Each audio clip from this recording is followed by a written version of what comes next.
So let's go back to roughly where it all began, with the land code. This creates the underlying land structure. It also creates the biological simulation associated with plants and animals. This may actually be greatly simplified because the plants and animals interaction with the Noble Ape simulation actually isn't that great. It's mainly associated with eating stuff currently. It'd be nice if the ants bit the apes and things like that. But anyway, we'll go through that.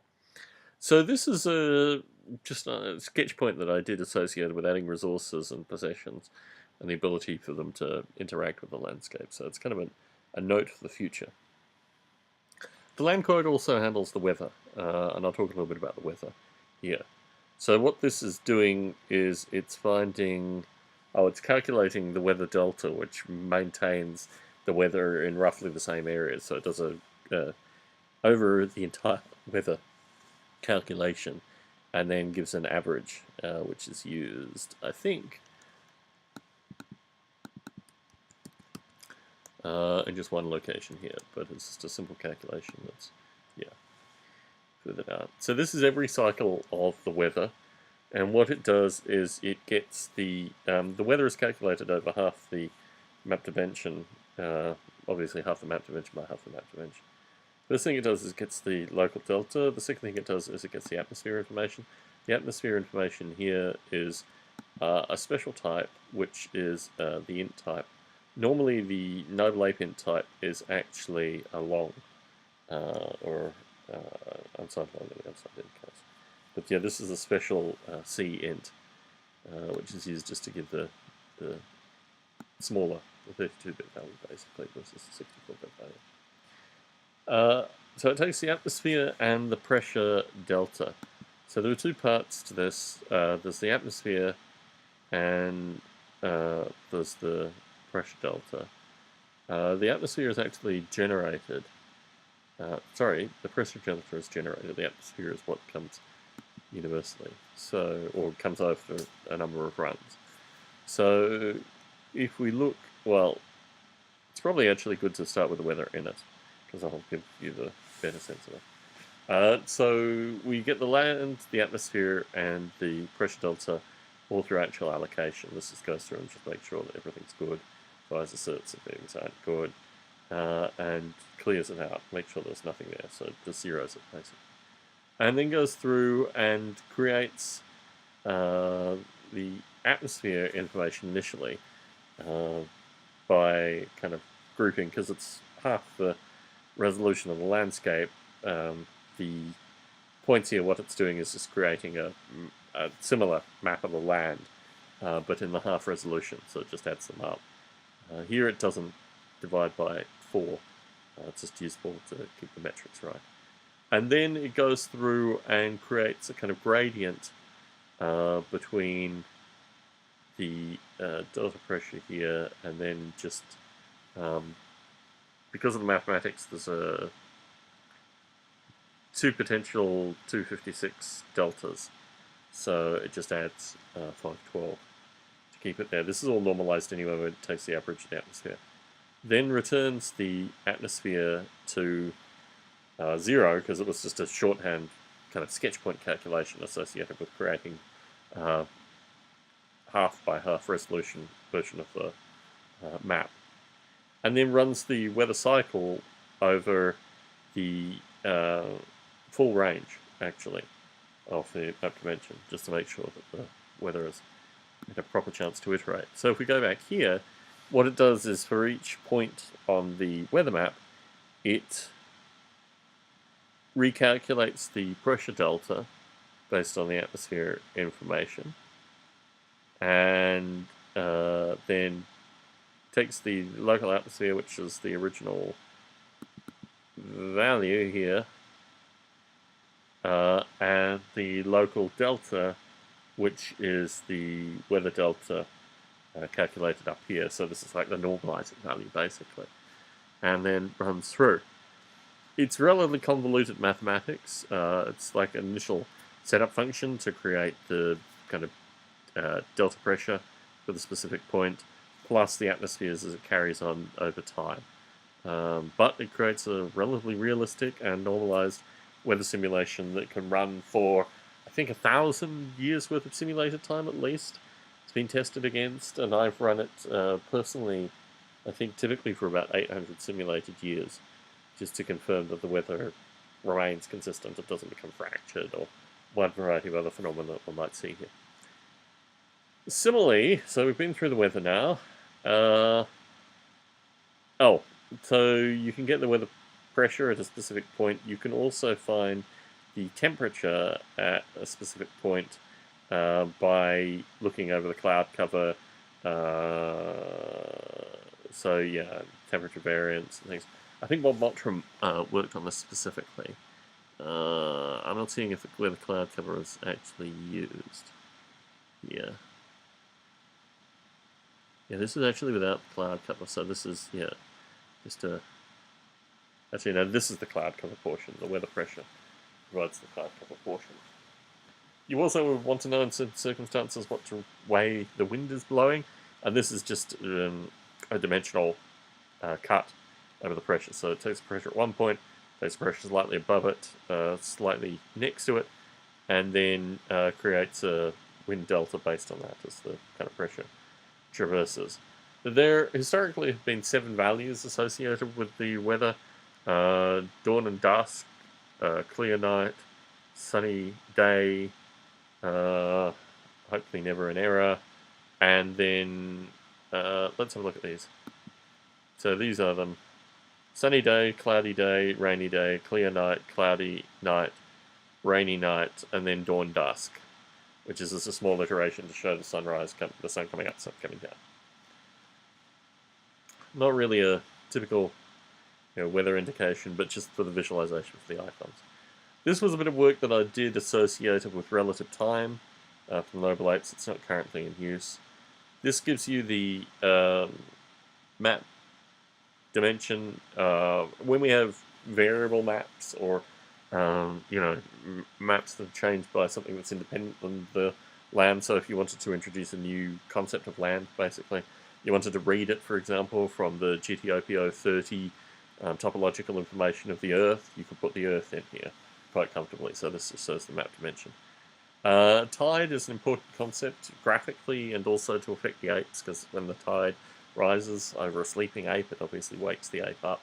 But this is the tide calculation here. Again, a series of kind of sinusoidal interactions over time that then produce the tide level there, based on the simulated sun and simulated moon, or moon and sun respectively. And the land cycle is relatively lightweight. It just keeps track of time. So, time and tide, sorry. So here it's just increasing the time. If it's in days, centuries, what have you, it wraps around, and then just the tide. The other important part of the land is the biological simulation. The biological simulation, as many of you may have heard, is based on quantum mechanics, and it's about taking a series of different operators. So this describes the area operator, the height operator, the water operator, the sunlight operator, and the salt operator. There's also a moving sunlight operator. I'm wondering why that's not there. Oh, this is actually the moving sunlight operator. What happened to total sunlight? Anyway, looking through this gives landscape deltas to add to the operators, height, water, and this is the moving sunlight, I think. Yes, operator sun, and this is the sunlight at... okay, so let's have a look at these. We want a specific kind, so somewhere here, if I'm not greatly mistaken.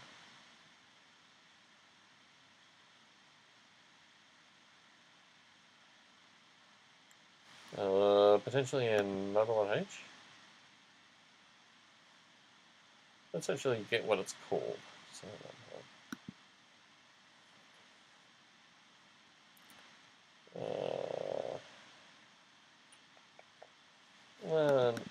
wait.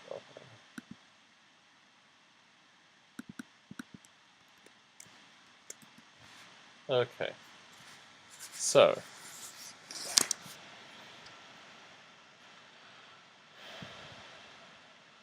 Sorry, that's the one I was looking at previously. What we want here is land operator.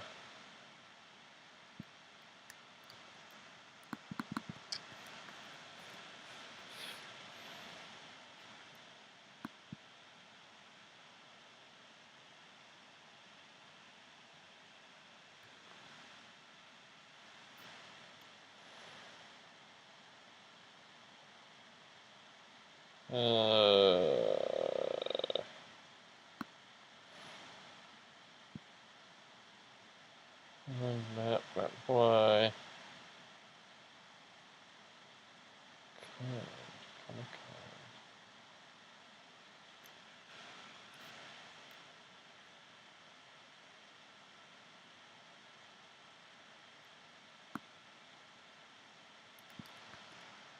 Maybe operator interpolated.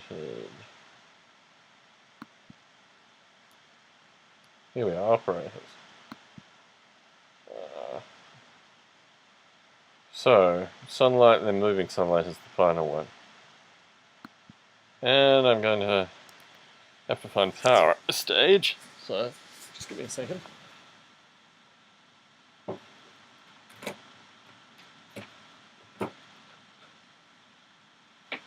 Oh, so professional. Okay, that makes things a little better, a little brighter. So, to define an universe. So what you have here are the various operators interplaying: area, height, water, moving sunlight, total sunlight, and salt. And this is what defines the various components. Now,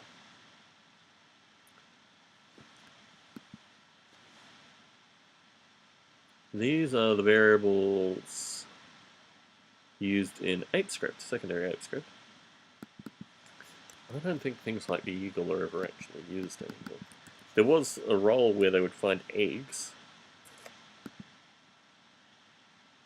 Yeah, this is actually in the ApeScript component. But there's still no nutritional value in eagles, so this might be a to-do. And yeah, these are all egg creatures. These, you know, they can potentially eat it, and this is the general source of food. We need to add carnivorousness, I guess, to the simulation. So where were we? Land operator. So this takes the various components of the land operator and adds the interpolation over the land operator. Again, not ideal. This clears the land. So here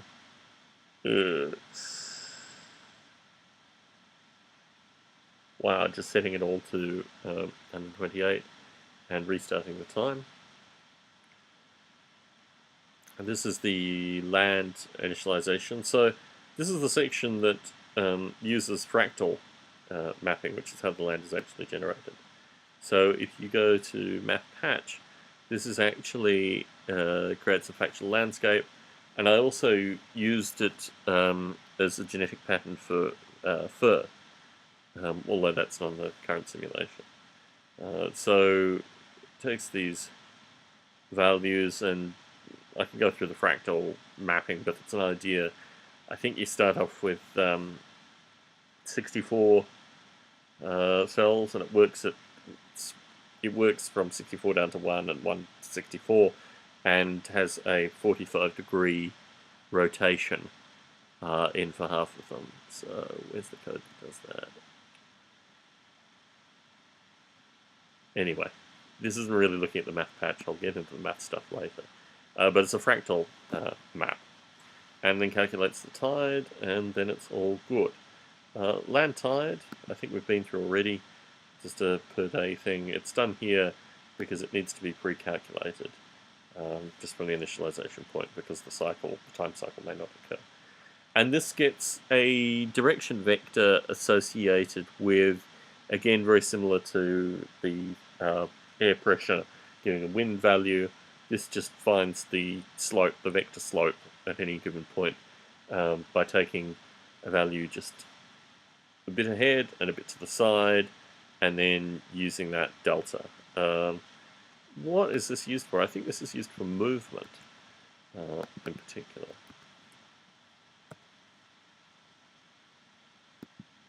Yeah, so it finds a slope vector here. Yes, it's used for movement. This again is used for energy usage. This again is used for physical interaction, jabbing specifically, picking up. Effective metabolism, again, energy use. And that's about that. So this has concluded the description of the land.c file handling the weather, the physical landscape, and the biological simulation, as well as also the time movement of the Noble Ape simulation. Let's see if it's building. Should be. Can't recall what I might have changed here, maybe some spacing. Anyway, Tom Barbalet, once again, signing out.